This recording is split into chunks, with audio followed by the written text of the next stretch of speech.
പറഞ്ഞതാണ് അയാൾ സ്വതന്ത്രനാണെന്ന്, ഓർമ്മിപ്പിച്ചതാണ് അമേരിക്കയിലേക്ക് വെറുതെ വന്നതല്ലെന്ന്, മുന്നറിയിപ്പ് തന്നതാണ് പെനാൾട്ടി ബോക്സിന് മുന്നിൽ ഇടങ്കാലിനെ ഫ്രീ ആക്കരുതെന്ന്.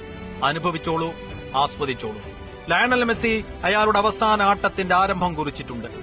6ാം ലോകകപ്പിൽ 6ന്റെ ആറാട്ടുമായി 6ാം തമ്പുരാന്റെ തുടക്കം. 2006 ജൂൺ 16 മെസ്സി ലോകകപ്പിൽ ആദ്യ ഗോൾ നേടുന്നത്. 6 ലോകകപ്പുകൾ അകലെ മറ്റൊരു ജൂൺ 16 16ാം ഗോൾ.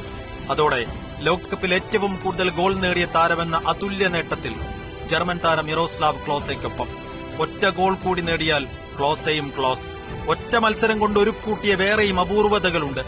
27 മത്സരങ്ങളുമായി ഏറ്റവും കൂടുതൽ ലോകകപ്പ് മത്സരങ്ങൾ കളിച്ച താരം, ലോകകപ്പിൽ ഏറ്റവും കൂടുതൽ out of the box goal നേടിയ താരം, 5 ഗോളുമായി വിഖ്യാത ബ്രസീൽ താരം റിവെല്ലിനോക്കൊപ്പം എത്തിയതോടെ ബോക്സിനകത്തെ രാജാവും ബോക്സിന് പുറത്തെ ചക്രവർത്തിയും.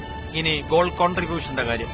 16 ഗോളുകളും 8 അസിസ്റ്റുമടക്കം 24 ഗോൾ കോൺട്രിബ്യൂഷനുമായി മെസ്സി മുന്നിൽ കയറിയപ്പോൾ 21 ഗോളുമായി പിറകിലായി പോയാളുടെ പേര് പെലെ എന്നാണ്. ഒന്നുകൂടെയുണ്ട്.